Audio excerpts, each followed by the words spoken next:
صاحب لولاک باعث تخلیق کائنات فخر موجودات حضور تاجدار مدینہ حضرت محمد مصطفیٰ احمد مجتبیٰ صلی اللہ تعالی علیہ وسلم کی امت ببرکت میں پیدا ہونے کا اعزاز بخشا۔ صاحبو، اللہ رب العالمین کا بڑا ہی فضل و کرم و احسان عظیم ہے کہ اللہ پاک نے ہمیں محرم الحرام کی وہ 10 تاریخ جسے یوم عاشورہ کہا جاتا ہے، اور اس یوم عاشورہ میں ایک اور بڑی یادگار متبرک و لمحات ہیں جہاں پر ہمیں اللہ رب العالمین ہر 2 چیزوں سے ہمیں نوازا اور زندہ رکھا، صحیح سالم رکھا، اپنے گھر میں جمع ہو کر فضیلت عاشورہ وہ شہدائے کربلا کو سننے اور سنانے کا موقع عنایت فرمائے۔ سامعین محترم، جہاں تک آواز جا رہی ہے اس بات کو اچھی طرح ذہن میں بٹھا لیں، الحمدللہ ثم الحمدللہ، محرم ہو، ربیع الاول ہو، ربیع الثانی ہو، معراج ہو، برات ہو، قدر ہو، ہر موقع پر مسجد انوار مدینہ میں کسی نہ کسی طریقے سے ان نورانی محفلوں کا اہتمام کیا جاتا ہے، لیکن ہم ہیں کہ مسجدوں سے دور رہتے ہیں۔ اب فتنوں کا دور چل رہا ہے، کسی چیز کو ہم روکنا چاہیں یا ہمارے کسی عمل کو کوئی روکنا چاہتا ہے تو جواب ہمارے پاس صرف یہی ہوتا ہے کہ ہمارے باپ دادا کرتے آئے ہم بھی کریں۔ اگر آپ ایسی متبرک محفلوں میں بیٹھیں گے، 50 باتیں جہاں ہو، ایک بات بھی اگر ہمارے ذہنوں میں بیٹھ جائے، اس پر ہمارا عمل ہو جائے تو سارا دن یہاں خدا کے گھر میں بیٹھنا اور ساری زندگی اس دنیا میں گزارنا کامیاب و کامران ہو جائے۔ مگر تکلیف کے ساتھ کہنا پڑتا ہے، مجھے تکلیف کے ساتھ کہنا پڑتا ہے کیونکہ یہ جگہ میرے لیے نئی نہیں ہے اور منتظمین جو ہے میرے لیے نئے نہیں ہیں۔ اپنی علالت کے باوجود صحت کی ناسازی کی بنا علماء سے روابط پیدا کرنا، علماء کو بلانا، یہ آپ کا پیشہ ہے، اور اسی کی بدولت الحمدللہ بات کر رہے ہیں، چل رہے ہیں، ورنہ جس اسٹیج پر آپ تھے دوسرے تب تک انا للہ پڑھ لینا پڑتا۔ اللہ صحت دے آپ کو۔ میں تاریخ کے الفاظ نہیں باندھ رہا ہوں، قریب سے میں دیکھتا ہوں، بچپن سے ہم دیکھتے ہیں۔ تو مقصد بولنے کا یہ ہے جو اللہ اس کے رسول کی راہ میں اپنے آپ کو قربان کرتا ہے، اللہ تعالیٰ اس کے لیے راحت کے دروازے میسر فرماتا ہے، فرحت کے دروازے کھول دیتا ہے۔ جب ہم خدا کے گھر سے اگر دور ہو جائیں، لعنت برستی ہے، اوپر لعنت برستی ہے۔ آپ کہیں گے مولانا عاشورے کا دن ہے، کیسے الفاظ آپ عطا کر رہے ہیں؟ یقیناً کہہ رہا ہوں، ممبر رسول کے زیر سایہ کہہ رہا ہوں۔ جب ہم خدا کے گھر میں بیٹھنے کے لیے تیار نہیں، بتائیے آج تو ساری چھٹیاں ہیں نا، کاروبار بند، مارکیٹ بند، اسکولز بند، کالج بند، گورنمنٹ ہالیڈے، لیبر ہالیڈے، اب کیا کام ہے آپ کو؟ اب کیا کام ہے؟ نہ آج شادی ہے، نہ ولیمہ ہے، نہ رسم ہے، نہ سانجت ہے، نہ جمعہ ہے۔ آج کے دن کوئی کام نہیں ہے، پھر بھی ہم مسجد سے دور۔ تو مطلب یہ آج جو کہہ رہا ہوں، دل برداشت نہ ہو کر یہ الفاظ کہہ رہا ہوں کہ محنت کرنے کے بعد بھی ہمارا یہ اثر نہ ہو کہ خدا کے گھر میں نہ بیٹھیں، تو پھر کب بیٹھو گے؟ پہلا سوال یہ ہے، جیتے جی جب زندہ ہیں، سلامت ہیں، صحت مند ہیں، تندرست ہیں، اگر آج خدا کے گھر میں نہ بیٹھو تو کب بیٹھو گے؟ بالخصوص میں میرے نوجوان بھائیوں سے کہہ رہا ہوں، جہاں تک میری آواز جا رہی ہے، نوجوان بھائیوں سے کہہ رہا ہوں، کب بیٹھو گے؟ اگر آج خدا کے گھر میں بیٹھنا منظور نہیں ہے تو یاد رکھ لیں، یاد رکھ لیں، شاید میں یہاں پر نہیں کہا ہوگا، آج پہلی بار کہتا ہوں، ہر جگہ کہتا ہوں بات، اگر آج خدا کے گھر میں بیٹھنا ہم گوارا نہیں کریں گے جیتے جی، مرنے کے بعد بھی جنازہ مسجد میں نہ لایا جائے، مرنے کے بعد، مرنے سے پہلے اپنے گھر والوں کو یہ نصیحت کریں کہ میرا جنازہ مسجد نہ لے جایا جائے۔ اگر تمہیں نماز جنازہ پڑھوانی ہے تو 2 منٹ کی نماز ہوگی، 5 منٹ کے اندر جنازہ باہر لے چلے، کرتے کوئی نہیں۔ جمعہ کے دن اگر جنازہ آ جائے، اس سے انتقال ہو جائے، 12:30 کو جنازہ مسجد میں آتا تو 2:30-3 بجے تک مسجد میں رہتا، جب کوئی نہیں پڑھتا۔ بھائی جلدی کرو، جب جلدی یاد نہیں آتی، کیوں؟ تصور یہ ہوتا ہے کہ مردوں کی ہی مغفرت ہوتی ہے، اگر جنازہ مسجد میں 1-2 گھنٹے اگر رہ جائے مغفرت ہو جائے گی۔ یہ سوچ کر ارے زندوں کو بھی معاف کرنے کا وعدہ کیا ہے میرا رب، زندوں کو بھی معاف کرتا ہوں، رب کا فرمان ہے، مردوں کو نہیں۔ ہمارا ذہن بن چکا ہے کہ مرے تو ہی مغفرت کی دعا ہوگی، ایسا نہیں، زندوں کی بھی مغفرت کی دعا ہوتی ہے۔ اسی لیے کہا جاتا ہے پڑھنا اور ہے، سمجھنا اور ہے۔ جیسے جنازے کی بات کی تو جنازے پر ہی کہتا ہوں، جنازے کی دعا کہ اللہم اغفر لی حیینا و میتینا، زیادہ آگے نہیں جاؤں گا، مولا ہمیں بخش دے، لی حیینا جو ہمارے درمیان زندہ ہیں۔ سب سے پہلے کس کے لیے مغفرت کی دعا ہو رہی تھا؟ زندوں کے لیے۔ وہ میتینا اور جو مردہ ہیں، جو مرحوم ہیں، جو انتقال کر چکے ہیں۔ تو مطلب کہنے کا یہ ہے، نعوذ باللہ معاذ اللہ، یہ خیال نہ کرنا کہ مولانا کو عاشورے کا شہداء کربلا کے لیے بلوایا گیا تو ہمارے جنازوں پر اترا رہے ہیں، ہمارے جنازوں کو گن رہے ہیں۔ نعوذ باللہ کہنے کا مقصد یہ نہیں، اس لیے کہہ رہا ہوں تاکہ اس بات سے تکلیف ہو، یہ بات دل میں اتر جائے، خدا کے گھر میں بیٹھ جائے۔ اگر اس حالت میں موت واقع ہو تو یاد رکھ لے، فرشتے زمین سے آسمان تک، عرش کرسی تک، خدا کے عرش تک قطار بنا کر کھڑے رہیں گے۔ اس بندے کی روح کو ہم لے جائیں گے، اس بندے کی روح کو خدا کی بارگاہ میں ہم پہنچ جائیں گے۔ فرشتے ہماری روح کو لے جانے کے، تڑپیں گے۔ جیسے کسی عظیم شخصیت کا جنازہ جا رہا ہے تو اس کو کاندھا دینے کے لیے کیسے آگے آگے بڑھتے ہیں، ویسے ہی خدا کے انعام حافظان بندے خدا کے گھر میں خدا کے کلام کی تلاوت کرتے ہوئے حالت روزہ میں اگر وہ مر جاتے ہیں تو فرشتے ان کی روح کو عرش اعلیٰ تک پہنچانے کے لیے قطار بنا کر کھڑے ہوتے ہیں اور ایک دوسرے پر سبقت لے جاتے ہیں۔ یہ کہنا مقصد ہے، کسی کے جنازے سے، کسی کے مال سے مجھے حسد نہیں ہے، معاف کرنا۔ کیوں یہ بات اس لیے آج کہا میں نے، آج کا دن 10 محرم الحرام کا، عاشورے کا دن، آج فتنوں کا دور چل رہا ہے جی۔ مجھے کسی کا نام لے کر ان کو بڑھاوا دینا مقصد نہیں ہے، لیکن یہ بات ضرور یاد رکھ لیں، عاشورے کی فضیلت کو ذہنوں سے نکال دیا جا رہا ہے۔ بڑے بزرگ حضرات بیٹھے ہیں، آپ پوچھ لیں، نوجوانوں سے پوچھ لیں، عاشورہ کچھ نہیں معلوم، صرف ایک ہی چیز لے کر چلتے ہیں۔ نعوذ باللہ ہم اس کے منکر نہیں ہیں، ارے ہم تو یہ کہتے ہیں لخت جگر فاطمہ، دل بندے مرتضی، برادر حسن مجتبی، جگر گوشہ رسول اللہ، شہید کربلا، امام کربلا، سیدنا امام حسین رضی اللہ تعالی عنہ، جس سواری پر سوار ہو کر میدان کارزار میں اترے، اس سواری کے پیشاب کے برابر بھی ہم نہیں پہنچ سکتے۔ یہ میرا ایمان ہے، یہ میرا ایمان۔ لیکن جو چیز پہلے ہے اس کو ہٹا دینا یہ بالکل غلط ہے۔ جس کو آسان انداز میں سمجھاؤں، دادا ہے تو باپ ہے، نانا ہے تو ماں ہے، باپ اور ماں ہے تو اولاد ہے نا۔ تو اولاد پیدا ہو جائے تو کیا ہم اپنے باپ دادا کا نام ان کے ذہنوں سے نکال دیں؟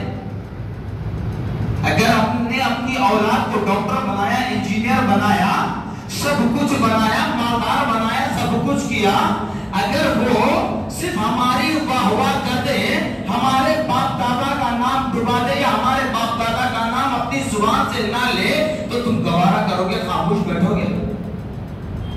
اگرچہ کہ ہماری نسلوں نے، ہماری اولاد نے باپ دادا کو ہمارے نہیں دیکھا ہوگا، پر نام اگر نہ لے تو تکلیف نہیں ہوگی، کیونکہ آپ کے باپ دادا نے آپ کی پرورش کی، آپ نے اپنی اولاد کی پرورش کی۔ تو ہمیں اہل سنت والجماعت جو کہا جاتا ہے، ہم ایک سائڈ ہے، دونوں سائڈ چلتے ہیں، دونوں رخ دیکھتے ہیں، جہاں ہم اپنوں کو بولتے ہیں اور منکرین کو بھی اسی طرح جواب دیتے ہیں۔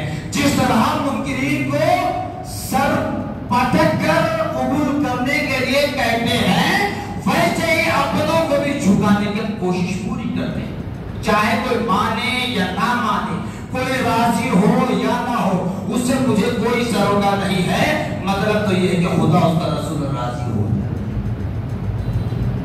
عاشورے کے دن کو سب سے پہلے بات ذہن میں رکھ لیں، عاشورے کا دن 10 محرم الحرام کو کہا جاتا ہے یوم عاشورہ۔ عاشورے کا وہ دن جہاں اللہ رب العالمین کی تخلیق کا ایجاد ہوا۔ اللہ پاک نے زمین و آسمان کو بنایا، بتایا جاتا ہے کہ وہ دن 10 محرم الحرام کا تھا۔ آپ کے اور ہمارے والد بزرگوار حضرت سیدنا آدم نبینا علیہ السلام کی ولادت ہوئی بحکم خداوندی، پانی اور مٹی سے، فرشتوں کے ہاتھوں سے، دن 10 محرم الحرام کا روح پوجی گئی اس مٹی کے مجسمے میں، مجسمہ آدم میں، دن 10 محرم الحرام کا۔ پھر آپ کو جنت سے نکالا گیا تھا، تفصیلات میں نہیں جاؤں گا، جنت سے نکالا گیا تھا تو اللہ کی بارگاہ میں عرض گزار ہونے لگے، رونے لگے، توبہ کرنے لگے۔ اب یہاں پر بتاتا ہوں، اللہ تعالیٰ اپنے انبیاء کے لیے فرماتا ہے میرے انبیاء معصوم ہیں، بے گناہ ہیں۔ کون فرمائے صاحب؟ اللہ تعالیٰ معصوم ہیں، بے گناہ ہیں، ان سے کوئی گناہ صدر نہیں ہوتا۔ پھر کیوں رلایا؟ حضرت بانی جامع نظامیہ علیہ رحمۃ اللہ تعریف فرماتے ہیں 360 سال تک حضرت آدم علیہ السلام روتے رہے۔ اب بتاؤ مجھے، حضرت آدم کے بعد سے اب تک جتنی اولاد آدم ہیں، مومنین، کلمہ پڑھنے والے، یہاں تک کہوں گا حسین کے چاہنے والے، حسن کے چاہنے والے، علی علی نعرہ لگانے والے، عثمان عمر ابو بکر کے چاہنے والے، پیارے آقا کے چاہنے والے، 5 وقت نمازی، ہر سال حج اور عمرہ کرنے والے، زکوٰۃ پر زکوٰۃ دینے والے، مدارس پر مدارس، مساجد پر مساجد بنانے والے، ان میں سے کون ہیں جو 360 سال تک روئے؟ پہلی بات تو عمر ہی نہیں ملی اتنی، اگر عمر مل بھی جاتی تو بتاؤ اپنا اپنا محاسبہ کر لیں، کون اتنا پاک و صاف ہے، کون اتنا متقی پرہیزگار اس کے پاس کوئی گناہ نہیں ہے؟ جب گناہ ہم کیے تو مغفرت کتنی حاصل کی اللہ سے؟ معراج کی رات ملتی ہے، برات کی رات ملتی ہے، جی قدر کی رات ملتی ہے، عیدین کا دن، عیدین کی شب عاشورہ، عاشورہ کا دن، یوم عرفہ، شب عرفہ کی رات، یہ ایسی مقدس راتیں جب بھی ہمیں ملتی ہے تو کتنے دعا کرتے ہیں؟ 5 منٹ، 10 منٹ، گھر میں ہو یا قبرستان میں، مرحومین کے لیے دعا کریں گے آپ نے دی 15 منٹ۔ اب اگر انہی متبرک راتوں میں امام صاحب اجتماعی طور پر دعا کر لیں، اگر آدھا گھنٹہ کا دعا ہو جائے تو تل مرا جاتے ہیں جگہ پر، ہم اڑتے نکل بول بھی دیتے ہیں صاحب اتنی لمبی دعا کرتے، نیند آ رہی تھی ہمارے، چورستے پہ ٹھہر جائیں گے پوری رات چلی جائے گی، چبوتروں پہ بیٹھ جائیں گے پوری رات گزر جائے گی، فون اسمارٹ فون لے کر چیٹنگ کرتے بیٹھ جائیں گے، رات میں زندگیاں ختم ہو رہی ہے، نیند نہیں آتی، خدا کے گھر میں بیٹھنے پر نیند آتی ہے، دعا اگر تھوڑی لمبی ہو نیند آتی ہے تو پھر یاد کرو اللہ تعالیٰ نے حضرت آدم علیہ السلام کے لیے اللہ تعالیٰ فرماتا ہے میرے انبیاء معصوم ہیں، بے گناہ ہیں، ان سے کوئی گناہ سرزد نہیں ہوتا، تو پھر 360 سال میں کیوں رلایا؟ پھر فرماتا اللہ رب العالمین مجھ جیسے گناہگاروں کے لیے کہ میں میرے بندے پر 70 ماہوں سے زیادہ محبت کرتا ہوں، 70 ماہوں سے زیادہ محبت کرتا ہوں۔ تو پھر انبیاء معصوم ہے، بے گناہ ہے، اور ہم گناہگاروں کے لیے اللہ تعالیٰ فرماتا ہے 70 ماہوں سے زیادہ محبت کرتا ہوں، تو پھر حضرت آدم علیہ السلام کو 360 سال تک کیوں رلایا؟ 360 سال تک حضرت آدم علیہ السلام رو رہے تھے، اللہ سے فرما رہے تھے کیا؟ مولا میری مغفرت فرما، مولا میری توبہ قبول کر لے، جبکہ کوئی غلطی نہیں ہوئی حضرت آدم سے۔ اس غلطی آدم میں خدا کی رضا شامل ہے، اس غلطی آدم میں خدا کی رضا شامل ہے، باوجود اس کے 360 سال تک روتے رہے، اللہ سے کہتے رہے مولا میری مغفرت فرما دے، مجھے معاف کر دے، میری غلطی کو معاف کر دے فلاں۔ بتایا جاتا ہے حضرت آدم علیہ السلام کی آنکھوں سے آنسو نکل کر گرتے، یہ پتھر جو ہے، فرش جو ہے، ایسی پتھریلی زمین پر بھی اگر وہ آنسو نکل کر گر جاتے حضرت آدم کی آنکھوں سے، جہاں بیج پر بیج بوئی جائے کوئی پودا نمودار نہیں ہوتا، لیکن ایسی سخت پتھریلی چٹیلی زمین پر حضرت آدم علیہ السلام کی آنکھوں سے نکل کر وہ آنسو گرتے تو وہ زمین سرسبز و شاداب ہو جاتی، سرسبز و شاداب ہو جاتی، یعنی کہ پتھر بگڑ سکتا ہے، مٹی موم بن سکتی ہے، بغیر بیج کے پودے کو نمودار کر سکتی ہے، تو پھر اللہ کو رحم نہیں آ رہا تھا 360 سال تک کیوں رلایا؟ کنٹینیو مسلسل مصلحت خدا بندی ہے، یہی ہے ایمان والوں۔ آج ہم اسلام کی کوئی فکر نہیں کرتے، مساجد کے بھی کوئی فکر نہیں ہے، تاریخ اسلام سے کوئی ہمیں سروکار نہیں ہے، کیوں کہ اسلام ہمیں فری آف کاسٹ ملا ہے۔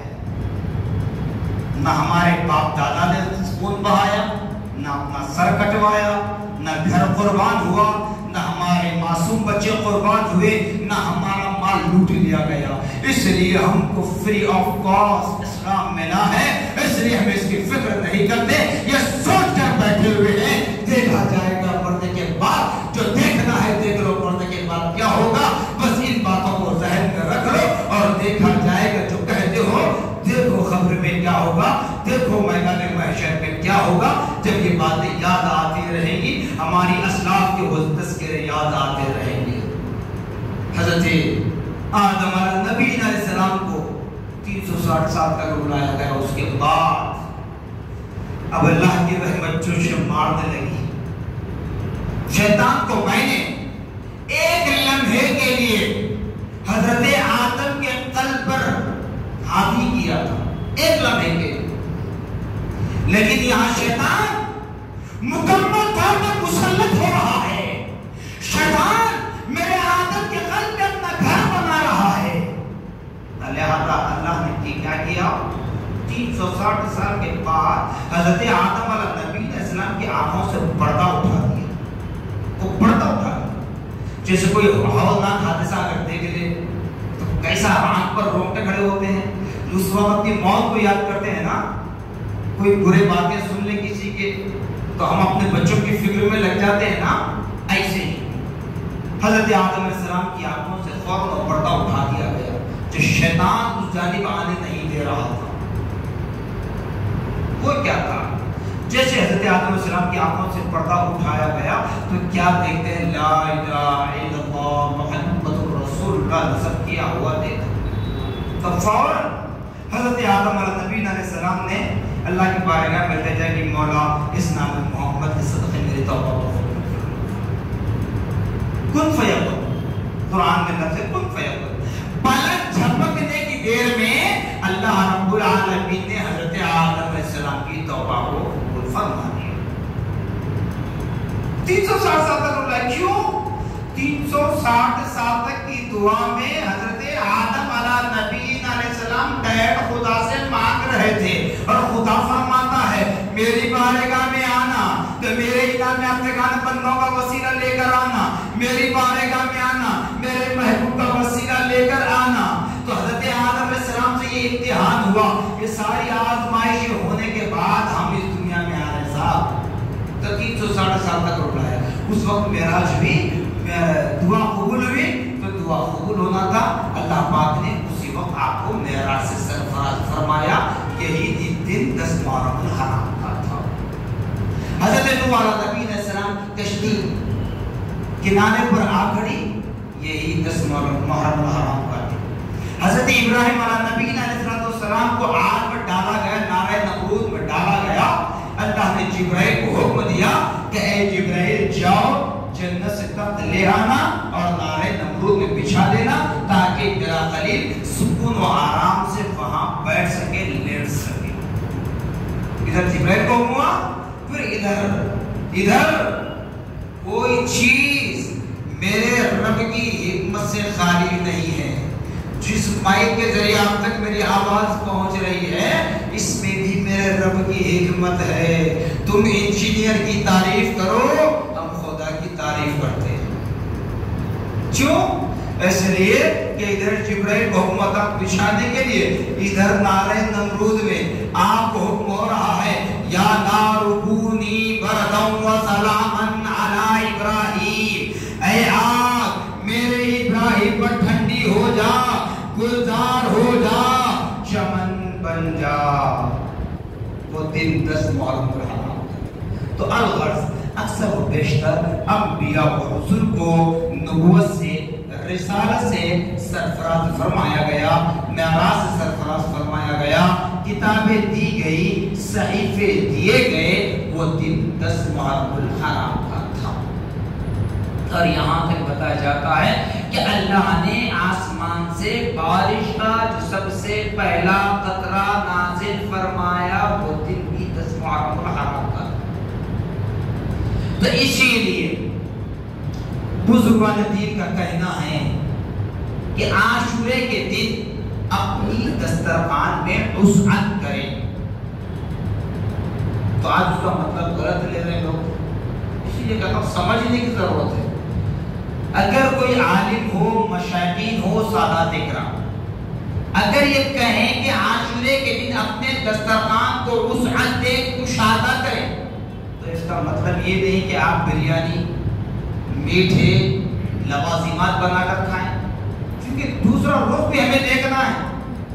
اس وقت تک تھا جب ابھی یہ شہادت کا واقعہ درپیش نہیں ہوا تھا، اس وقت تک آپ کو خوشی منانے کا اختیار تھا، آپ بریانی، لوازمات، میٹھے سب کچھ اپنے دسترخوان پر رکھ سکتے۔ لیکن جب شہداء کربلا کا واقعہ درپیش ہوا تو اس کے بعد تعظیم و تکریم کے لیے ہمیں یہ بات بتائی گئی کہ لوگوں دسترخوان میں وسعت کریں۔ کیسے؟ غریب، یتیم، یسیر، اسیر، مسکین، محتاج، مسافر، بھوکے، ایسے لوگوں کو اپنے دسترخوان پر لے کر اپنے ساتھ بٹھا کر کھانا کھائیں۔ ایسا نہیں کہ ڈیزے بنا دیے، سڑکوں پر رکھ دیے، بانٹ دیے، چاہے وہ ربیع الاول کا موقع ہو، 11ویں کا موقع، 6ویں کا موقع، محرم کا موقع، کسی اعتبار سے بھی ان کھانوں کو، ان شربتوں کو روڑوں پر اس طرح نہ بانٹے میرے بھائی۔ اگر فضیلت حاصل کرنا ہے، نہیں اگر نشو دمائی ہے تو your rights what's choice, مرضی ہے۔ اگر واقعی حسنین کریمین سے آپ کو محبت ہے تو آپ شربت بنا رہے ہیں، جو بھی بنا رہے ہیں، وہ کسی کے گھر تو وطن بڑے تعظیم و تکریم کے ساتھ لے جا کر دیجیے تاکہ محبتوں میں اضافہ ہو، اللہ تم سے راضی ہو، جس کے نام ایثار کر رہے ہیں وہ تمہارے ایثار سے خوش ہو۔ نہیں اگر بشر نمائی کرنا چاہتے تو بات ہی۔ اس کے بعد ایک بات کہوں گا، نشو نمائی اتنی ہی کرتے ہیں تو پھر جب اپنے گھر میں شادی بیاہ ہو کیوں ایک ایک دو دو لا کے شادی خانے لے کر کرایہ برباد کر رہے بھائی؟ بقا تو لگا تو آتے ہیں لوگ، کھاتے ہیں، چلے جاتے ہیں۔ خود کی شادی کے لیے اتنا اہتمام، اور جنہوں نے اپنی جان کا نذرانہ پیش کر کے اسلام کو سر بلند کیا، اسلام کو طاقت دی، آج جو تم اور ہم نماز ادا کر رہے مسجد آ کر، یہ ہماری بساطت ہی ہے، یاد رکھ نہیں ہے، یہ ہماری لیڈرشپ نہیں ہے، یہ ہماری قیادت نہیں ہے، یہ امام حسین کی قیادت ہے، جنہوں نے میدان کارزار میں سجدہ بھی نہیں چھوڑا، نماز کو نہیں چھوڑا، جنہوں نے نیزے پر قرآن پڑھا تو اس کے نام کی فاتحہ کا تبرک اس طرح سڑکوں کے حوالے کر دیا جاتا ہے۔ معاذ اللہ، بات آ جائے اس سے، اگر کسی کو تکلیف ہے اپنی جگہ ہے، مجھے کسی سے کوئی سروکر نہیں ہے، وہ کوئی سیٹ ہو گے کچھ ہو گے سب دنیا کی حد تک، روح ختم ہو جائے تو کوئی ساتھ نہیں دیتا، نہ باپ بیٹے کی خبر میں نہ بیٹی کی خبر میں، تو پھر کون سیٹ میرا کیا کرے گا؟ کہہ رہا ہوں بڑی جرات کے ساتھ، تکلیف ہو رہی ہے، سڑکوں کے حوالے کر دیا جا رہا ہے شرمندوں کو۔ آپ کو پلانا ہے، یاد رکھ لیں میرا حسین تمہارے شربت کا محتاج نہیں ہے،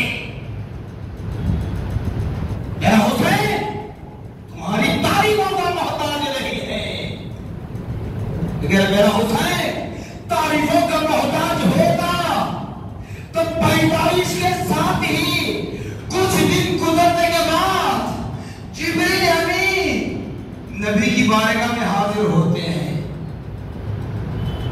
عرض گزار ہوتے ہیں، یا رسول اللہ صلی اللہ تعالیٰ علیہ وسلم، جبریل کے ہاتھ میں مٹی ہوتی ہے، کہتے ہیں یا رسول اللہ یہ اس مقام کی مٹی ہے جہاں آپ ہی کا کلمہ پڑھنے والے، آپ ہی کی شریعت کا نام لینے والے آپ کے لاڈلے حسین کو شہید کر دیں گے، یہ اس مقام کی مٹی ہے۔ تقریباً 50 سال پہلے، 50 سال پہلے جہاں میدان کربلا ہونا والا ہے، اور میدان کربلا کی جس حد پر، جس جگہ پر امام حسین اپنی آخری نماز، آخری سجدہ ادا کرنے والے ہیں، اس جگہ کی وہ مٹی جہاں امام حسین کا ماتھا ٹکے گا حالت نماز میں، اس مقام کی مٹی کو جبرائیل لا کر نبی کے بارگاہ میں حاضر کرتے ہیں، پیش فرماتے ہیں۔ نبی نے اس مٹی کو اپنے ہاتھ میں لیا، سینہ کو بھی نہیں کی، ماتم نہیں کیا، آہیں نہیں بھری، روئے نہیں، اپنی آنکھوں سے آنسو لائے نہیں، بلکہ رب کی بارگاہ میں شکر بجا رہے، مولا مجھ سے تو خدمت لے لی اپنے دین کی، شکر ہے، مولا میرے یاروں سے تو خدمت لے لی ہے، صحابہ سے، اب جو میری آل سے ہیں، جن سے میرا نسب بڑھنے والا ہے، اس حسین سے بھی آزمائش ہوگی، مولا میرے اس حسین سے بھی آزمائش ہوگی، الہ العالمین میرے حسنین کو کامیابی و کامرانی عطا کر دے گا، میرے دونوں لاڈلوں کو، میرے دونوں لمبے جگروں کو، میرے دونوں نور نظر کو کامیابی و کامرانی عطا کر دے گا، استقامت عطا کرنا، صبر عطا کرنا، بس یہ دعا یا کلمات۔ افسوس اگر کبھی ہو جائے نبی کو، تو مٹی لیتے اور اس کو سوگا کرتے، اس کو سوگا کرتے، اور وہ مٹی ام المومنین حضرت ام سلمہ رضی اللہ تعالی عنہ کو طلب کرتے، اس وقت اور بھی ازواج مطہرات باقی حیات تھی۔ میں ہمیشہ کہتا ہوں اسلام کا کوئی معاملہ بغیر محمد الرسول اللہ کے امپاسبل، مکمل نہیں ہوتا، کیوں؟ نبی کو علم غیب نہیں ہے، کہتے ہیں کہنے والے، کہو تمہارا کام کہنا ہے، تم یہاں نہیں مانیں گے، میدان محشر میں ماننا پڑے گا۔ اگر وہاں بھی نہیں مانتے تو پھر جہنم تیار ہے. علم غیب نہیں ہے. اس وقت اور بھی ازواج مطہرات تھی باقاعدہ حیات، لیکن نبی پاک نے حضرت ام سلمہ کو طلب کیا. تمام ازواج کو چھوڑ کر ام سلمہ کو طلب کیا اور کہا کہ لو یہ میرے شہزادے کو جہاں شہید کر دیا جائے گا اس مقام کی مٹی ہے، اس مٹی کو ایک پاک و صاف شیشی میں ڈال کر اونچے مقام پر قبلہ رخ اٹھا کر رکھ دینا. جو ام سلمہ پڑھی تو پھر نبی نے آواز دے کر کہا کہ ام سلمہ جی ضرور یاد رکھ لینا، جس دن جبرائیل نے تو مٹی لا کر دیا، بتا دیا کہ یہ اس مقام کی مٹی ہے جہاں آپ پہ لاڈلے حسین کو آپ ہی کا کلمہ پڑھنے والے شہید کر دیں گے. اتنا ہی کہا تھا جبرائیل نے، مگر نبی نے کیا کہا؟ اے ام سلمہ یاد رکھنا جس دن یہ مٹی خون میں تبدیل ہو جائے گی، خون بن جائے گی، جبکہ اس مٹی میں پانی نہیں ڈالا گیا، اس مٹی میں کوئی رنگ نہیں بھرا گیا، جیسے مٹی جبرائیل نے لائی تھی ویسی ہی مٹی اس کو اٹھا کر رکھ دیا گیا. نبی نے فرمایا جس دن یہ مٹی خون میں تبدیل ہو جائے گی، خون بن جائے گی، تو سمجھنا میرا بیٹا حسین شہید ہو گیا ہے، میرا بیٹا حسین شہید ہو گیا. اس کے بعد سے نبی صلی اللہ علیہ وسلم امام حسین رضی اللہ تعالی عنہ کو نہ صرف ماتھے پر بوسہ دیتے بلکہ ماتھے کی خوشبو کو سونگا کرتے، بلکہ حسین کے ماتھے کی اس خوشبو کو سونگا کرتے تھے. جو مٹی جبرائیل نے لا کر دی تھی، ابھی حسین کا ماتھا اس مٹی سے مس نہیں ہوا، لیکن خدا کرتی ہے کہ اس مٹی کی خوشبو حسین کے ماتھے میں آنے لگی، جو میرے نبی سونگا کرتے تھے اور بوسہ دیا کرتے تھے. حضرت امام حسین رضی اللہ تعالیٰ کی وہ ذاتی مقدسہ جن کو نانا جان کون ہے؟ محمد رسول اللہ صلی اللہ تعالیٰ علیہ وسلم اپنے کاندھوں پر سوار کرتے ہیں. ایک کاندھے پر حضرت امام حسن، دوسرے کاندھے پر حضرت امام حسین. لوگ نانا کی تعریف کرتے ہیں، لوگ سے مراد صحابہ اس وقت. تو میرے نبی فرماتے ہیں کہ لوگوں سواری کو مت دیکھو، سوار ہونے والوں کو دیکھو. ان کو یہ بلند مقام، اونچا مقام دیا جا رہا ہے اس لیے کہ یہ میرے چشم و چراغ ہیں.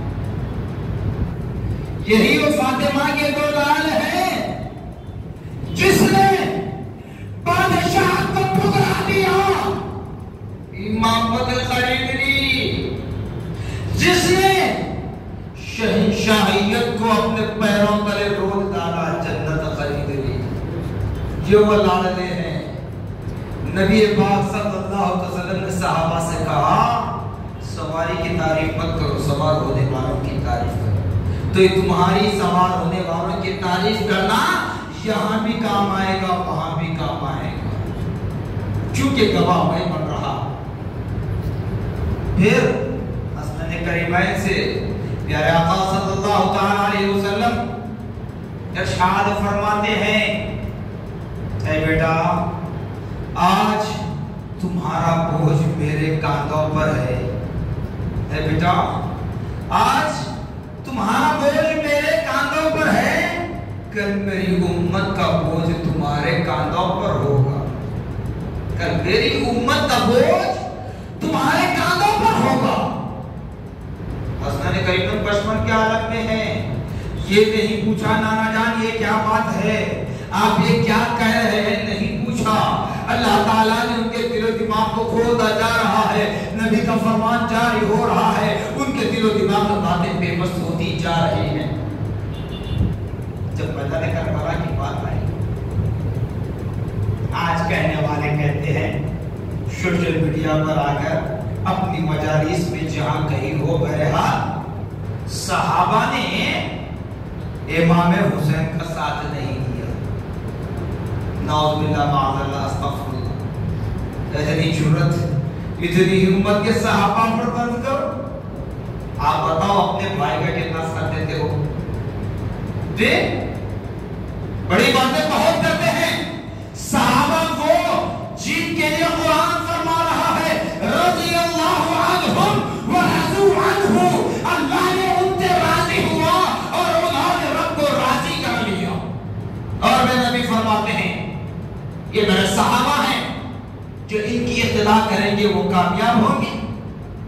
یہ آسمان پر تاروں کے مالک ہے وہ صحابہ، ہجرت سے پہلے کے ہوں یا ہجرت کے بعد کے، فتح مکہ سے پہلے کے ہو یا فتح مکہ کے بعد کے، معراج کا واقعہ ہونے سے پہلے کے ہو یا معراج کا واقعہ ہونے کے بعد کے، ہر دور کے صحابہ جب تک میرے نبی صلی اللہ علیہ وسلم اس دار فانی میں ظاہری اعتبار سے باقاعدہ حیات تھے، تو ایک لمحے کے لیے بھی کسی مرد مومن نے حالت ایمان میں میرے نبی کے چہرے اقدس کی زیارت کی اور میرے نبی کے دست اقدس میں ہاتھ دے کر ایمان لا لیا. اور حالت ایمان کو انتقال کر جائے، اگرچہ ایک نماز بھی نہ پڑھنے کا موقع ملے، تب بھی وہ صحابی ہے، تب بھی وہ صحابی. صحابہ میں فرق آپ نہیں کر سکتے. اگر صحابہ کے درمیان فرق کرنا ہے، صحابہ پر فیصلہ کرنا ہے، تو ذرا سا مجھے یہ بتا دے، کیونکہ یہ عاشورے کا دن فیصلے کا بھی دن یہی ہونے والا ہے، میدان قیامت کا دن بھی یہی ہونے والا ہے. اس لیے بتا رہا ہوں صحابہ پر لعن طعن کرنے والے اگرچہ کہ کچھ بھی ہوا ہوگا، پہلے بات یہ بتائیں کہ تم نے دیکھا اپنی آنکھوں سے؟ دیکھا نہیں. آپ کی عدالت میں چلے جائیں، وٹنس میں آپ کھڑے ہو جائیں تو کیا پوچھے گا وہ؟ کیا تم نے دیکھا؟ نہیں میں سنا تھا. تو تمہارا وٹنس، تمہاری گواہی قبول ہوگی؟ نہیں، ریجیکٹ کر دی جائے گی. تو ایسے ہی تم ریجیکٹ کر دیے جاؤ گے. کہیں ایسا نہ ہو کہ اسلام سے ریجیکٹ ہو جاؤ، ایمان خطرے میں پڑ جائے. صحابہ پر آپ لعن طعن نہ کریں. اگر صحابہ پر فیصلہ ہی کرنا چاہتے ہو تو مجھے بتائیں، کوئی مولوی ہو، عالم ہو، مفتی ہو، کوئی ہو، وکیل ہو، جج ہو، سپریم کورٹ میں بڑی سے بڑی عدالت کا جج ہو، اس کے گھر میں بھی جھگڑا ہے. ہر ایک کے گھر میں جھگڑا ہے، نہیں ہے؟ کون سا گھر جھگڑوں سے خالی ہے کوئی گھر؟ برتن ہے تو گرنے کی آواز آئے گی نا میرے بھائی. جھگڑوں سے کوئی گھر خالی نہیں ہے. تو تم جہاں اپنے گھر کے جھگڑے سالو نہیں کر رہے ہیں، تمہارے درمیان گالی گلوچ ہو رہا ہے، تم بیٹھے ہوئے ہیں، دونوں کے درمیان جھگڑا چل رہا ہے، تم اس کو صاف نہیں کر سک رہے. کہاں صحابہ پر فیصلہ کرنے کے لیے چلے؟ کہاں صحابہ پر لعن طعن کرنے کے لیے؟ کہاں صحابہ کے لیے تم کہہ سکتے ہو کہ امام حسین کا ساتھ صحابہ نے نہیں دیا؟ ارے جس چیز کے لیے اللہ اور اس کا رسول جس کو منتخب کرتا ہے وہی کام وہی کرے. یہ کربلا کا کام حسنین کے سپرد تھا، حسنین کے سپرد تھا. اور میرے نبی جانتے تھے، میرا رب جانتا ہے. سارا گھر چلا گیا میدان کربلا سوائے امام زین العابدین کے، سوائے امام زین العابدین کے. اسی وجہ سے کہ وہ بیمار تھے، کسی وجہ سے وجوہات کی وجہ نہیں جا سکے. جب امام علی اصغر 6 ماہ کے دودھ پیتے لڑکے جا سکتے ہیں میدان کربلا کو، تو امام زین العابدین کیوں نہیں گئے؟ ارے یہی تو لاجک ہے، سمجھنا ہے، سوچنا ہے. میرا رسول، میرا رب جانتا ہے کہ اگر امام زین العابدین بھی اگر میدان کربلا کا سفر کر لیں تو میدان کربلا میں امام زین العابدین بھی شہید ہو جائیں گے، وہاں نبی کا نسب ختم ہو جائے گا. پہلے ہی آپ کے اولاد امجاد میں بیٹوں سے سلسلہ ختم کر دیا گیا تھا، اس لیے کہ تاکہ میرے نبی کو بعد میں کوئی اور نبی کی امت، کوئی اور نبی کی قوم تانا نہ دے. اس وجہ سے اللہ نے میرے میرے نبی کے اولاد امجاد میں صاحبزادوں کو پہلے اٹھا دیا. جب حسنین کریمین سے نبی نے فرمایا یہی میری آل ہے، یہی میری آل ہے، تو امام زین العابدین کو مدینے میں اسی لیے روکا گیا محض کہ امام زین العابدین کے ذریعے نبی کی نسل چلتی رہے، نبی کی نسل چلتی. معلوم نہیں زبان کا تارا تو لگائے جو چاہے بولیں گے. خدا اپنی زبانوں کو لگام دو. صحابہ کے بارے میں اس طرح نہ سوچیں. ارے اگر اس طرح کی باتیں کرے وقت کافی نہیں ہوگا مجھے، مگر بولنے اگر بیٹھ جاؤں جس وقت نبی پاک صلی اللہ علیہ وسلم طائف کے میدان میں آپ کے جسم بارگاہ کو زخموں سے چھلنی کیا گیا، اس وقت کے ذمہ دار کون ہے؟ پھر اس وقت کس کو ذمہ دار قرار دو گے؟ جس وقت ابھی خدیجہ الکبریٰ، ابو بکر صدیق، حضرت علی کرم اللہ وجہہ کریم ایمان نہیں لائے تھے، اس وقت تک بے نبی پر بھی جو تانا دیا گیا اس کے ذمہ دار کون ہوں گے؟ اس وقت تو کوئی ایماندار تھا نہیں، تو کیا نعوذ باللہ خدا کو قدر ٹھہراؤ گے؟ نہیں. اپنی یہ بات غیر غلط باتوں سے باز آ جائیں. حضرت امام حسین رضی اللہ تعالی عنہ کے حق میں شہادت لکھی گئی، وہ ہونا تھا جنت سے جوڑا بھی آیا تو بڑے سرخ رنگ کا. یہ کون کہہ رہے ہیں؟ میرے نبی کے صحابہ کہہ رہے ہیں. ارے بابا، جن بچوں کو ہم نے پیدا کیا اپنے نطفے سے، اس بچے کی ولادت پر ہم کپڑے کون سے لائے؟ 10 سال کے بعد پوچھے، ہمارے ذہن میں نہیں رہتا. لیکن یہاں صحابہ نے نبی پاک صلی اللہ علیہ وسلم کے شہزادوں کو جس حالت میں مسجد نبوی میں آتا ہوا دیکھا تھا تو بتلاتے ہیں لال کلر کا کپڑا نہیں بلکہ لال دھاری والا تالا اس کپڑے میں ملبوس تھا. نبی سے صحابہ سے محبت نہیں تو اور کیا ہے؟ تم صرف یہ وہ کہتے ہو ارے یہاں میرے نبی کے صحابہ میرے نبی کی آل سے کتنی محبت کرتے ہیں، وہ یہاں کچھ نہیں سمجھ میں آئے گا. وہ تو میں میدان محشر میں بتاؤں گا انشاءاللہ، یا بتاؤں گا بھی تو بے فائدہ ہے. میدان محشر میں اللہ تعالیٰ ہر کسی کو وہ آنکھیں بھی دے دے گا جس آنکھ سے آپ ہم دے گا، جس طرح ہم بول رہے ہیں وہ طاقت عطا فرمائے گا. میدان محشر بتاؤں گا. اور حضرت امام حسین رضی اللہ تعالیٰ کے نام پر جو رسم و رواج اختیار کیے ہوئے ہیں، اشارہ دیکھ کر نکلنا سمجھ لیں، کیونکہ آپ لوگ کافی دیر سے بیٹھے بہت زیادہ ہو جائے پھر روزے میں بھی ہوں گے آپ لوگ تکلیف نہ ہو. اشارہ دوں گا، ہر بات اوپن بولنا ضروری نہیں.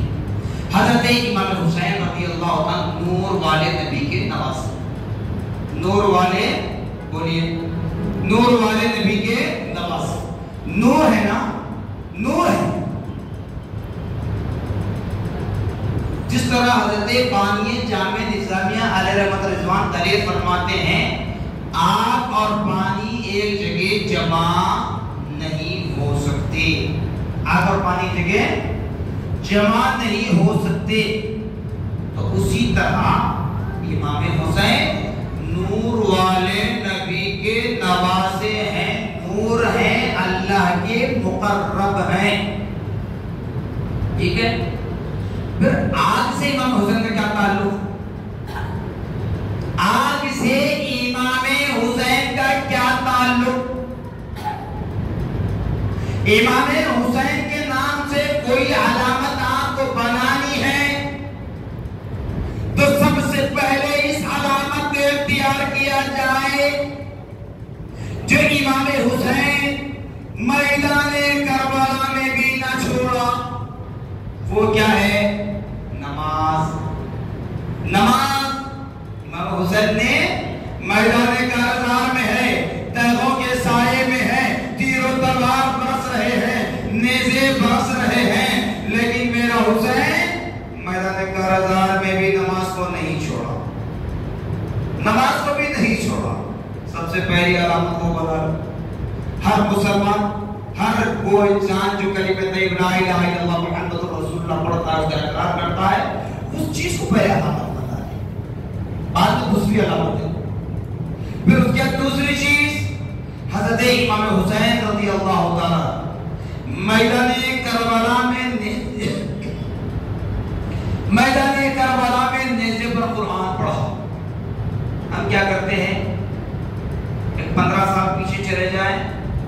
اٹھتے ہی اخبار پڑھنے کی فکر، اٹھتے ہی ٹی وی دیکھنے کی فکر.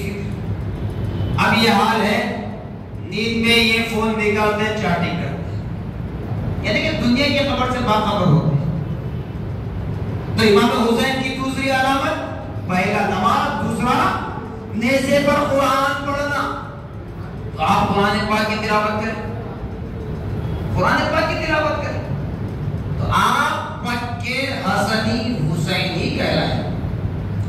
دیگر کام جتنے بھی ہیں اس کام سے حسنین کا کوئی تعلق نہیں ہے.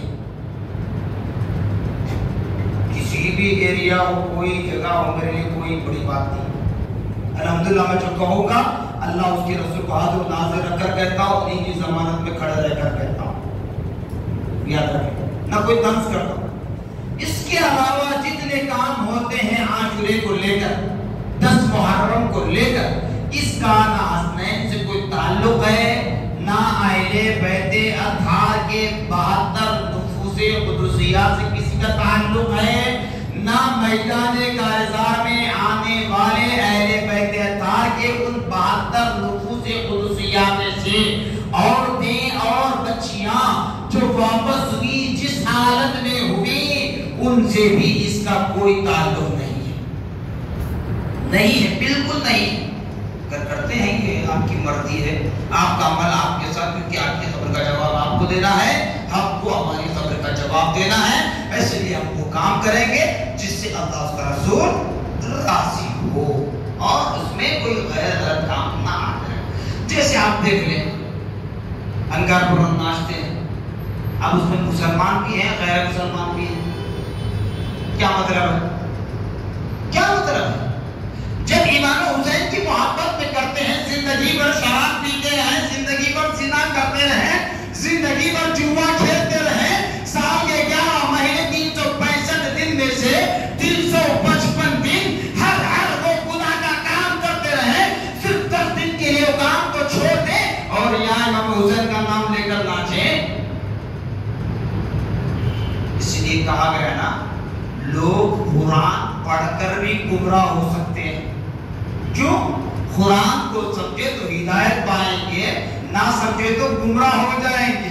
تو ایسے ہی شہادت حسین اگر سمجھو گے، دنیا بھی کامیاب، سکرات بھی کامیاب، قبر بھی کامیاب، میدان محشر بھی کامیاب. اگر نہیں سمجھو گے، اسی طرح کے اعمال کرتے رہو گے تو دنیا میں پیسہ مل جائے گا. کب تک کھاؤ گے؟ جب تک تم صحت مند ہے، جب تک تمہارے اندر میں وہ جگہ ہے. بیمار پڑ جاؤ گے تو کچھ نہیں ملنے والا، کیونکہ تم جاتے نہیں، تم کو حساب ملتا. ٹھیک سمجھ لیں. سکرات میں بھی تباہی، حالت سکرات میں نہ روح پرواز ہوگی، نہ قبض ہوگی، نہ سانس راحت کی ملے گی، نہ سٹن نکل جائے گی. خبر کی زندگی میں تکلیف، میدان محشر میں تکلیف، اور ہمیشہ ہمیشہ کا ٹھکانہ جہنم ہوگا. کیوں؟ یہ میں نہیں کہہ رہا، قرآن کہہ رہا ہے. برائی کرنا، برائی کرنے والے کا ساتھ دینا، دونوں برابر ہے، ایک ہے. تبھی تو ہمارے بعض بھائی کہتے ہیں نا، بعض حضرات کہتے ہیں جس پر اللہ کی لعنت ہوئی تھی، اللہ کی لعنت ہو رہی ہے، کل صبح قیامت تک ہوتی رہے گی، اس یزید پلید ملعون کو بعض کہتے ہیں نعوذ باللہ معاذ اللہ استغفر اللہ رحمت اللہ علیہ. ارے رحمت اللہ علیہ کے بابا، میں تو یہ کہتا ہوں کہ اس یزید پلید کو تم اپنا ابا جان بھی کہو، ہمیں کوئی پرواہ نہیں ہے.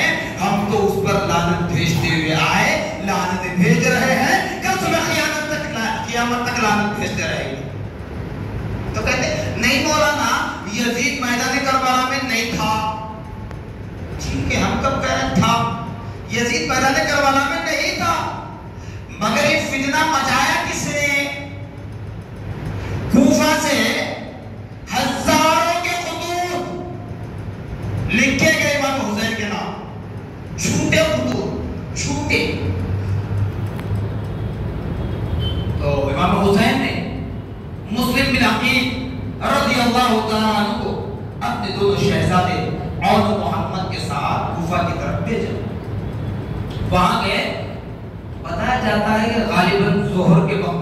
پہنچے تھے، عصر کی نماز ہونے تک تقریباً 40 سے 45 ہزار کوفیوں نے مسلم بن عقیل کے ہاتھ میں ہاتھ دے کر بیعت لی۔ مسلم بن عقیل رضی اللہ تعالیٰ عنہ نے امام حسین کو اپنے قاصد کے ساتھ ایک خط بھیجا کہ حسین یہاں پر آپ کا آنا ضروری ہے، اس لیے کہ اتنے سے دیر میں اتنے لوگوں نے میرے ہاتھ میں بیعت لی۔ امام حسین اور زیادہ خوش نہیں ہوئے کیونکہ شہرت کے تاجر نہیں تھے۔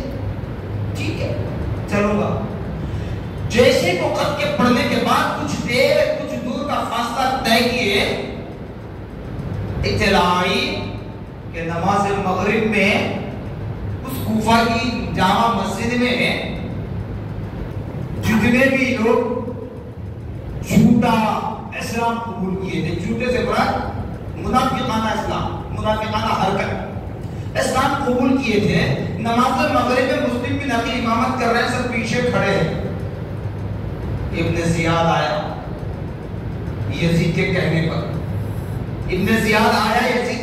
پر، دیکھیے اہل سنت والجماعت کا موقف یہ ہے، باپ اگر صحیح ہے، بیٹا مجرم ہے تو بیٹے کو یہ مجرم کہہ کے باپ کو نہیں۔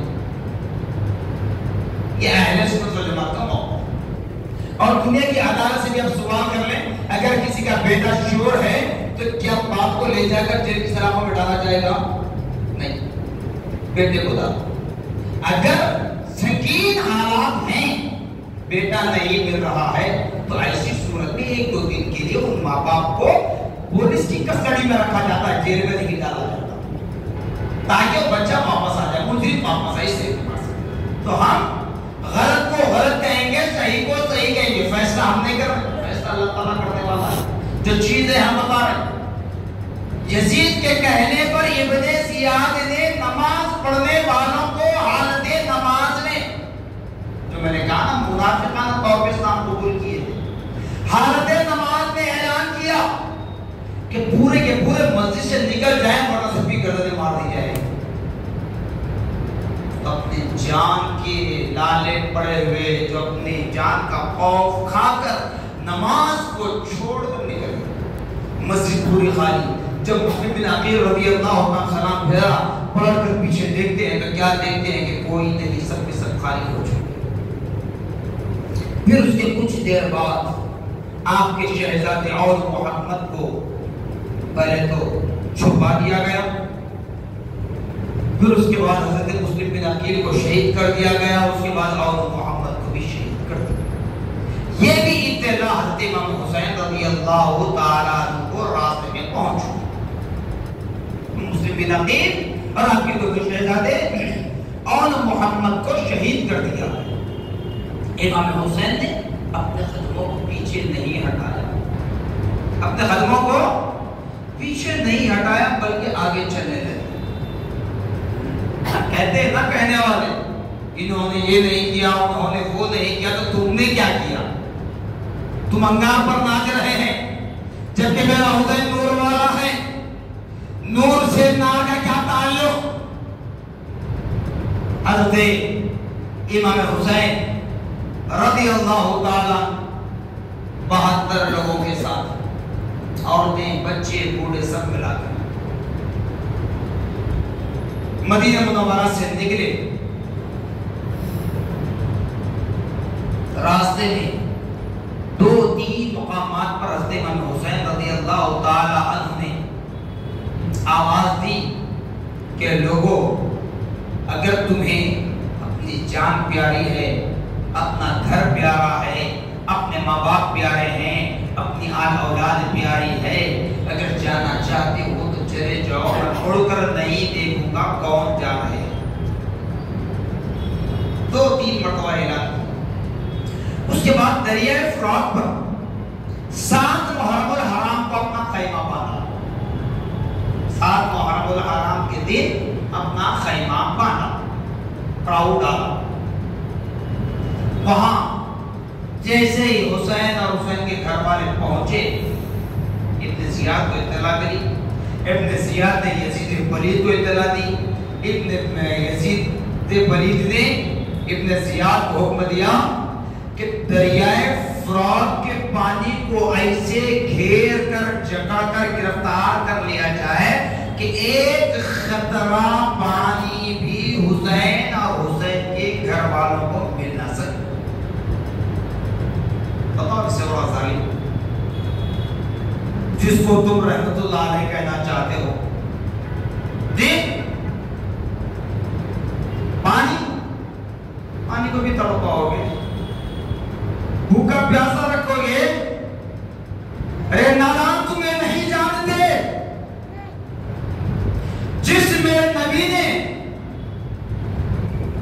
جس کھارے پانی کے کنویں میں اپنے لعابے پہن کا ایک قطرہ ڈال دے, وہ کنویں کا سارا پانی میٹھا ہو سکتا ہے, اور وہ کنواں اتنا میٹھا کہ قیامت تک سب کو میٹھا پانی پلا سکتا ہے. تو جس نانا نے رب کے کہنے پر اپنی بیٹی فاطمہ کے ذریعے اپنے دونوں نور نظر لب جگر کو طلب کر کے اپنی نبوت والی زبان کو ان حسنین کریمین کے منہ میں رکھ کر چھدا سکتے ہیں. ارے جہاں ایک لعابے دہن کا ایک خطرہ کنویں میں ڈالا جائے تو کنویں کا سارا پانی میٹھا ہو سکتا ہے.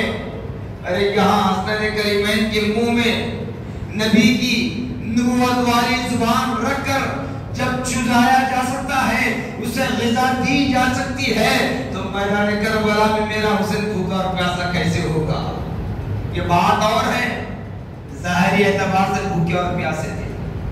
میں نے پہلے کہہ دیا نا, اللہ نے ہر چیز اپنے انبیاء اور رسول کے ذریعے آزما کر ہمیں عطا فرمایا. فری آف کاسٹ اس کی اہمیت نہیں ہے.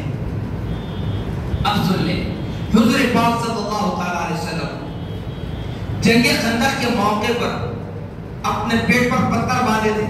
یہ سنتے ہیں نا واقعہ ربیع الاول کے موقع پر کہ جنگ خندق کے موقع پر خندق کا گڑھا کھودا جا رہا تھا. اس وقت آقا دو جہاں صلی اللہ علیہ وسلم نے دو پتھر اپنے دونوں بازوں پر باندھ لیے تاکہ بھوک کی شدت محسوس نہ ہو, صحابہ کے ساتھ کام کرنے میں تکلیف نہ ہو. تب صحابہ نے کہا, یا رسول اللہ صلی اللہ علیہ وسلم, اگر آپ حکم فرما دیتے تو ہم کھانا آپ کی خدمت میں پیش کرتے. یہ پتھر کیوں باندھا آپ نے؟ تب میرے پیارے آقا صلی اللہ علیہ وسلم ارشاد فرماتے ہیں کہ لوگوں, آج میں تمہارے درمیان ہوں, تم مجھ سے محبت کرنے والے ہو, میں کہوں گا تو قسم قسم کے کھانے تم میرے پاس پیش کر سکتے ہو, لیکن کل میدان کربلا میں میرا لالا حسین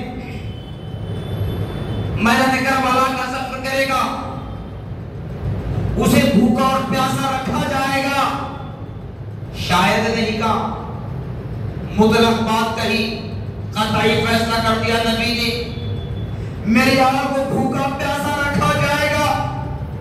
میرا حسین بھوک کی اس پیاس اس شدت کیسے برداشت کرے گا؟ اس لیے آج میں اپنے پیٹ پر پتھر باندھ کر میں اپنے بیٹے حسین کی تربیت کر رہا ہوں. میں اپنے بیٹے حسین کی تربیت کر رہا ہوں. اسی طرح ربیع الاول کے موقع پر وہ واقعات بھی سنتے ہیں آپ کہ میرے پیارے آقا صلی اللہ علیہ وسلم اپنے گھر سے نکل کر مسجد جاتے, راستے میں ایک یہودن عورت آپ کے اوپر کوڑا کچرا ڈالتی, آپ اپنے کپڑے جھٹکتے اور مسجد طرف چلے جاتے. تب بھی صحابہ نے یہی سوال کیا, یا رسول اللہ صلی اللہ علیہ وسلم, آپ راستہ کیوں بدل نہیں دیتے, آپ راستہ تبدیل کیوں نہیں کر لیتے؟ پیارے آقا صلی اللہ علیہ وسلم نے وہاں پر ارشاد فرمایا, اگر میں اتنی سی اس تکلیف کو دیکھ کر, اگر میں اتنی سی اس چھوٹی سی تکلیف کو دیکھ کر اپنا راستہ بدل لوں تو کل میرا بیٹا حسین میدان کربلا جانے سے اپنے قدموں کو روک لے گا. کل میرا بیٹا حسین میدان کربلا جانے سے اپنے قدموں کو روک لے گا. یاد کرو ایمان والو، میرے نبی کی مکی زندگی ہو یا مدنی زندگی، دین اسلام کی حفاظت کے لیے، دین اسلام کی سرخوری کے لیے، دین اسلام کے پرچم کو بلند رکھنے کے لیے گزری ہے۔ میرے حسین کی تربیت ہو رہی ہے، میرے حسن کی تربیت ہو رہی ہے۔ تو امام حسین رضی اللہ تعالیٰ دریائے فرات پر اپنا پڑاؤ باندھتے ہیں، خیمہ ڈالتے ہیں، 7 محرم الحرام کا دن ہے۔ تو اب بتائیے، اب ہمارے درمیان بھی جھگڑے ہوتے ہیں نا، کوئی بڑا کھڑے رہ کر، طاقتور کھڑے رہ کر چھوٹوں کو، کمزوروں کو لڑنے کے لیے بھیجتا ہے۔ حسین کھول رہا ہوں، بولیے، بڑا طاقتور ٹھہر کر کمزور لاغروں کو دشمن سے لڑنے کے لیے بھیجتا ہے؟ نہیں۔ یہاں کتنے تھے؟ مرد اور خواتین ملا کر 72، اور وہاں یزیدیوں کی فوج 22,000، 22,000 کا لشکر جرار ہے، 22,000 کا لشکر جرار۔ اور یہاں سے ایک ایک سبت رسول جا رہا ہے، ایک ایک نبی کا لاڑلا جا رہا ہے میدان رن میں۔ 22,000 کی بے شرم فوج ہمارے اسلام کی ایک ایک سپاہی کو اتنا چور چور کر رہی تھی۔ یاد رکھ لے، میدان کربلا میں کسی حسینی کے جاتے ہی قتل نہیں ہوئے، کئیوں کو قتل کیا، بعد میں قتل ہوئے۔ میدان کربلا میں امام حسن رضی اللہ عنہ کے فرزند کہتے ہیں، چچا جان مجھے میدان رن میں جانے کی اجازت دیجئے۔ چھوٹے تھے تو آپ نے اپنے بھتیجے سے کہا، بیٹا جس وقت تمہارے بابا جان کو زہر دے کر مارا گیا تھا، جس وقت آپ کے بابا جان کا جنازہ لے کر جا رہا تھا، لے جایا جا رہا تھا، اس وقت امام حسن کے دروازے پر تیریں برس پھیل گئی۔ بیٹا وہ منظر میں نے اپنی آنکھوں سے دیکھا، اب تم میدان کربلا میں جانے کی اجازت چاہتے ہو، اگر تم شہید ہو جاؤ گے تو کیا یہ منظر بھی میں اپنے آنکھوں سے دیکھوں؟ تو بھتیجے نے کہا، چچا جان اگر آپ مجھے میدان رن میں جانے کی اجازت نہیں دیں گے اس خیال سے کہ میرے باپ کو جو زہر دیا گیا، میرے باپ کے جنازے پر جو تیر چلائے گئے، اس منظر کو پیش نظر رکھ کر آپ میدان کربلا میں جانے سے مجھے روک دیں تو کل میدان محشر میں اللہ کی بارگاہ میں، نانا جان کونین کی بارگاہ میں، والد بزرگوار امام حسن کی بارگاہ میں کیا جواب دوں گا جو میں اپنی آنکھوں کے سامنے آپ کی ناشے بارگاہ کو دیکھ سکوں؟ امام حسین یہ سننے کے بعد اپنے بھتیجے کو میدان رن میں جانے کی اجازت دیتے۔ بیٹے، بھتیجے، بھانجے سب شہید ہوتے جا رہے ہیں کہ بات دیگر ایک کے بعد دیگر۔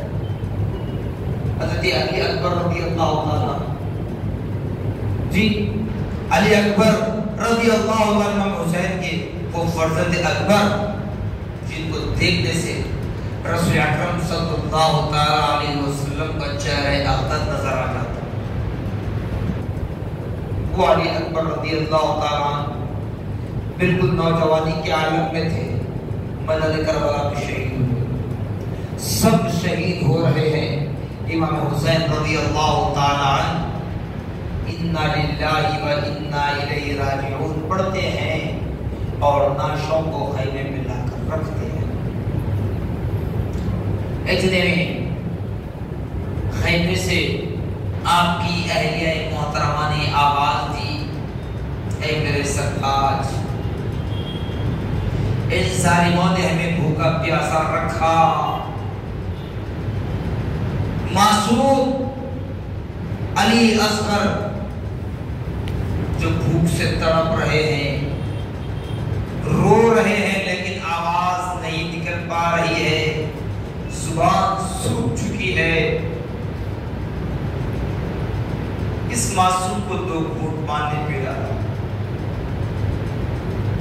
بتاؤ اب کہنے دو مجھے، اب کہنے دو، یزید پلید لعنتی نہیں ہے تو اور کیا ہے؟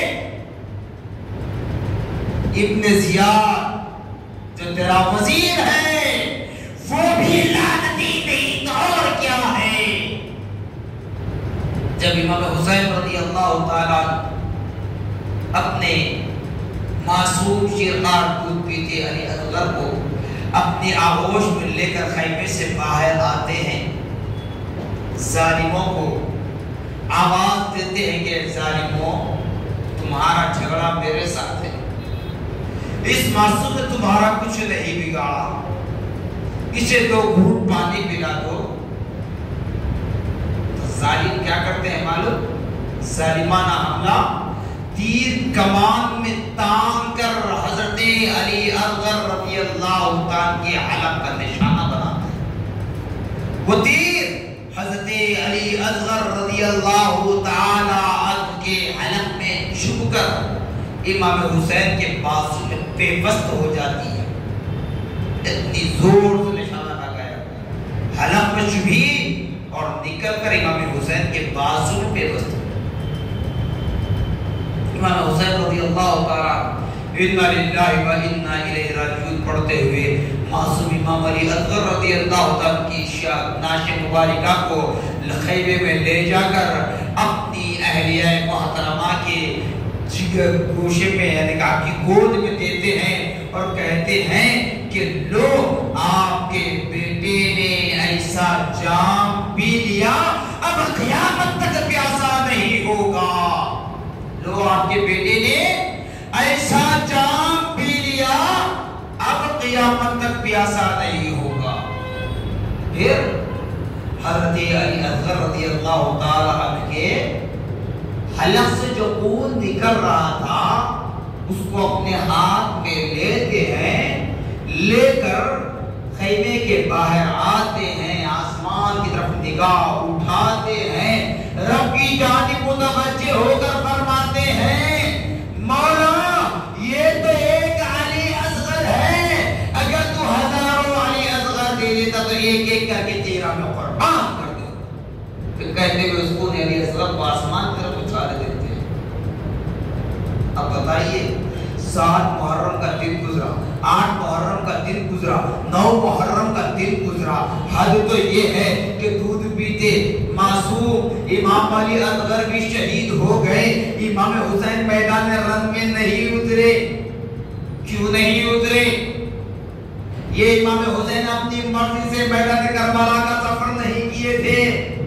نادان کہتے ہیں جب حسین کو معلوم تھا مرنے والے ہیں، آپ کو قتل کر دیا جائے گا، آپ کو شہید کر دیا جائے گا، تو میدان کربلا کا سفر کیوں کیے؟ ارے نادان جو سوال کرتے ہیں چاہے ان کا تعلق کسی مکتب فکر سے ہو، جو سوال کرتے ہیں نا امام حسین کو معلوم تھا تو پھر میدان کربلا میں گئے کیوں؟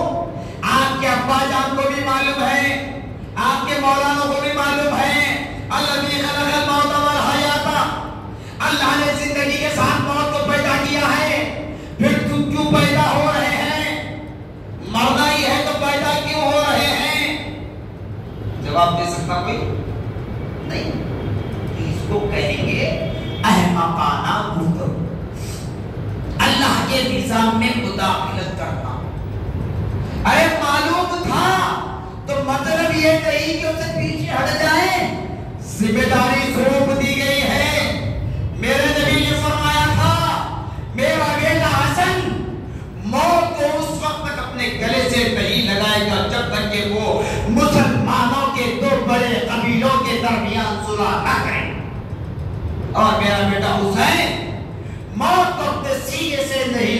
اس وقت تک جب تک کہ وہ میدان کربلا بھی کیوں نہ ہو اسلام کے پرچم کو بلند نہ کرے، اسلام کو تقویت نہ دے، تب تک وہ موت کو اپنے سینے سے نہیں لگائے گا۔ یہ مصطفیٰ کا الفاظ ہے، اس کو پورا کرنا ضروری تھا۔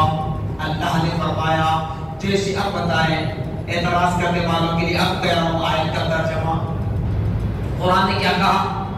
اب اس میں کرنے والے ایک تو یہ کہتے ہیں کہ معلوم تھا تو گئے کیوں، دوسرا مردہ قرار دیتے ہیں کیونکہ رونا پرانا مردوں پر ہوتا ہے نا، زندوں پر نہیں ہوتا۔ اگر آپ کا بچہ ایس ایس سی کے ایگزام میں ٹاپ مارکس لا لے، اسکول میں اس کو ایوارڈ دے، اب وہ ایوارڈ لے کر پھول پہن کر آ رہا ہے تو ہنسیں گے، خوش ہوں گے یا روئیں گے؟ بولیے خوش ہوں گے، روتے نہیں۔ تو رونے کا مقصد غم کا عالم، خوف کا عالم۔ تو معلوم یہ ہوا کہ رونا نعوذ باللہ حسنین کو مردہ قرار دیا جا رہا ہے۔ میں نے کیا کہا؟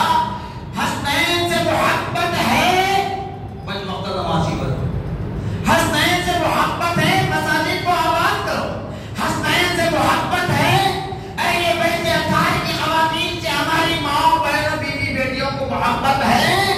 اپنے گھروں کو قبرستان ہونے سے بچاؤ، اپنے گھروں میں نمازیں قائم کرو۔ یہ محبت اہل بیت، محبت اہل بیت انگار پر ناچنا، محبت اہل بیت پیدل چلنا نہیں ہے۔ ارے جا کر دیکھ لیں، نام غم کا ہو رہا ہے، پورے میلے لگے ہوئے ہیں ابا کا چہلو میں، مردہ کہتے ہیں۔ تو قرآن کیا کہہ رہا ہے؟ وَلَا تَقُولُوا لِمَن يُقْتَلُ فِي سَبِيلِ اللَّهِ أَمْوَاتٌ۔ خبردار ہے لوگوں، خبردار۔ جیسے عدالت میں جاتے ہیں دیکھتے ہیں، جب جج آتا کلٹ رہ کے بولتا ہے خبردار ہوشیار، ادب سے کھڑے ہو جاؤ جج صاحب۔ تو یہ اللہ تعالیٰ بتا رہا ہے اپنے نام اپنے گانے بندوں کی تعظیم۔ ارے یہاں بڑوں کی چھوٹے بتا رہے ہیں، ارے میرے حسین کی شان دیکھیے جس کی تعظیم خود خدا پاک بتا رہا ہے۔ کیا کہہ رہا ہے؟ وَلَا تَقُولُوا لِمَن يُقْتَلُ فِي سَبِيلِ اللَّهِ أَمْوَاتٌ۔ خبردار ہے لوگوں، انہیں مردہ نہ کہنا جو اللہ کی راہ میں مارے گئے ہیں۔ کیوں نہیں کہنا تھا؟ آپ بڑے ڈاکٹر ہیں، انجینئر ہیں، پروفیسر ہیں، فلاسفر ہیں، جج ہیں، سب کچھ ہے، مگر خدا کے نزدیک تم اور تمہاری عقلیں رائی دانے کے برابر، رائی دانے کے برابر۔ اللہ تعالیٰ فرما بل احیاء ولکن لا تشعرون، کیونکہ تم ان کی زندگیوں کو سمجھ نہیں سکتے، تم ان کی زندگیوں کو سمجھ نہیں سکتے۔ شہداء زندہ ہے۔ یہ دوسرے بارے میں ہوا۔ شہدے بارے میں ایک اور جگہ ارشاد خداوندی ہے وَلَا تَحْسَبَنَّ الَّذِينَ قُتِلُوا فِي سَبِيلِ اللَّهِ أَمْوَاتًا۔ یہاں زبان پر روک لگا دی گئی تھی، مردہ مت، وہاں تمہارے دل و دماغ پر روک لگائی جا رہی ہے۔ جہاں تمہارا کنیکشن تم جو زبان پر الفاظ لاتے ہیں وہاں روک لگا دی جا رہی ہے کہ لوگوں خبردار، انہیں مردہ بھی گمان نہ کرنا، خبردار انہیں مردہ بھی گمان نہ کرنا۔ اب اس سے پہلے بتاؤ کھاتے کون ہے سر؟ زندہ کھاتا ہے یا مردہ؟ زندہ کھاتا ہے نا۔ جو مردہ کفن میں ہے، مجھے جیسا گناہگار کفن میں لپٹا جائے تو کھائے گا نہیں کھا سکتا۔ تو اللہ تعالیٰ شہداء کے لیے بتا رہا ہے کہ مردہ گمان بھی نہ کرنا۔ کیوں نہ کرنا؟ بل احیاء عند ربہم یرزقون، اس لیے کہ رب کے پاس ان کا دسترخوان تیار ہے، رب کے پاس انہیں رزق دیا جاتا ہے۔ اب مردہ کون؟ مردہ تم ہو جو جیتے جی شہداء کو مردہ قرار دیتے ہو، مردہ تم ہو جو جیتے جی تم شہداء کو کہتے ہو معلوم تھا تو گئے کیوں؟ تو بہرحال 10 محرم الحرام کو میدان رمضان اترے۔ کیوں 10 محرم الحرام کو اترے؟ اس وجہ سے کہ اللہ پاک اپنے محبوب بندوں کو، محبوب یعنی فضیلت والے مہینے، فضیلت والی تاریخیں، فضیلت والے دن، فضیلت والے اوقات عطا فرما کر ان کی شان میں اور بھی اضافہ فرماتا ہے۔ تو امام حسین نے 7 محرم الحرام کو دریا فرات پر اپنا پڑاؤ ڈالا، تو 7 کو میدان رن میں نہیں گئے، 8 کو نہیں گئے، 9 کو نہیں گئے، 10 کے دن اترے۔ 10 کے دن کب اترے؟ امام علی اصغر رضی اللہ عنہ کی شہادت کے بعد، اور بتایا جاتا ہے کہ ظہر کے بعد، ظہر کے بعد یعنی ظہر کا وقت تھا سمجھے۔ جب اترے میدان رن میں، اترنے کے بعد یزید دیکھ رہے، اب تیار ہو کر آئے امام حسین، دل سواری جو کچھ وہ اپنی جگہ جو بھی تھی سواری تھی، اس کی ہم کیا وہ کمپرمائز نہیں کر سکتے، اس کو بتا نہیں سکتے کہ یہی سواری ہے، اللہ بہتر جانتا ہے سواری کیا۔ حضرت امام حسین خیمے سے تیار ہو کر آ رہے ہیں، کیا تیار ہوئے؟ نانا جان کون ہے؟ محمد رسول اللہ صلی اللہ علیہ وسلم کی امام شریف کو اپنے سر پر پہنا، ماں فاطمہ رضی اللہ تعالی عنہ کی چادر تطہیر کو اپنی کمر کا پٹا بنایا، برادر حسن مجتبی رضی اللہ تعالی عنہ کی ڈھال کو اپنے ہاتھ میں لیا۔ بچنا مقصد نہیں تھا، بس اپنے اکابر کے آثار کو لے کر میدان میں رن اترنا مقصد ہے تاکہ برکت مل جائے، اور اپنے والد بزرگوار علی شیر خدا رضی اللہ عنہ کی 2 دھاری تلوار کو اپنے ہاتھ میں لیا، میدان رن اترے۔ رخ پہ ظلمت کے رنگے ملال آ گیا، رخ پہ ظلمت کے رنگے ملال آ گیا، جگ میں جب آفتاب کمال آ گیا، جگ میں جب آفتاب کمال آ گیا۔ ہم حسینی ہیں حیدر، دنیا سے نہیں ڈرتے، ہم حسینی ہیں حیدر، دنیا سے نہیں ڈرتے، ملتا ہے مزہ ہم کو جان و دل لٹا دے، ملتا ہے مزہ ہم کو جان و دل لٹا دے۔ سرکار کے نوازوں کا احسان بھی کچھ کم نہیں، سرکار کے نوازوں کا احسان بھی کچھ کم نہیں، ہمیں بھی سکھا دیا تلوار چومنا، ہمیں بھی سکھا دیا تلوار چومنا۔ قتل حسین اصل میں مرگ یزید ہے، قتل حسین اصل میں مرگ یزید ہے۔ اسلام زندہ ہوتا ہے ہر کربلا کے بعد۔ امام حسین کا قتل اصل میں یزید ولید کی موت، اسلام زندہ ہوتا ہے کربلا کے بعد۔ تو اس پر بھی اعتراض کرتے ہیں، لیکن شاعر ہے وہ عقیدت میں حسین کی شہادت کو سلام کرتے ہوئے، حسین کی امامت کو سلام کرتے ہوئے، حسین کی قربانی کو سلام کرتے ہوئے یہ لکھتا ہے کہ اسلام زندہ ہوتا ہے کربلا کے بعد۔ تو نادان اعتراض کرتے ہیں اسلام مرا کب تھا جو اب زندہ ہو رہا ہے۔ تو اے نادانو، اتنی بات بھی اگر سمجھ میں نہیں آئے تو پھر تم کس کام کے ہو؟ اسلام زندہ ہوتا سے مراد اسلام کو تقویت ملتی ہے، اسلام کو تازگی ملتی ہے، اسلام کو پاکیزگی ملتی ہے، اسلام پاک لوگوں کے ہاتھوں میں جاتا ہے، اسلام کی حفاظت اللہ کے سپرد ہوتی ہے۔ اسی لیے کہا شاعر نے اسلام زندہ ہوتا ہے کربلا کے بعد۔ تو حضرت امام حسین رضی اللہ تعالیٰ جب اس طریقے سے تیار ہو کر میدان کارزار کو اترتے ہیں تو کیا دیکھتے ہیں کہ تیر و تلوار چل رہے ہیں، اور ادھر امام حسین رضی اللہ تعالیٰ عنہ اپنی تلوار چلا رہے ہیں۔ تو بتایا جا رہا ہے کہ تلوار تو نظر نہیں آتی، بس تلوار کی چمک نظر آ رہی ہے، تلوار کی چمک نظر آ رہی ہے۔ جیسے جیسے تلوار چل رہی ہے ویسے ویسے یزیدی بھیڑیے کٹ کٹ کر زمین پر گرتے جا رہے ہیں۔ ادھر ابن یزید پکارتا ہے، ادھر سے یزید ولید پکارتا ہے کہ حسین کو ختم کر دو، روک لو، فتح تاریخ بن جائے گی کہ ایک سپاہی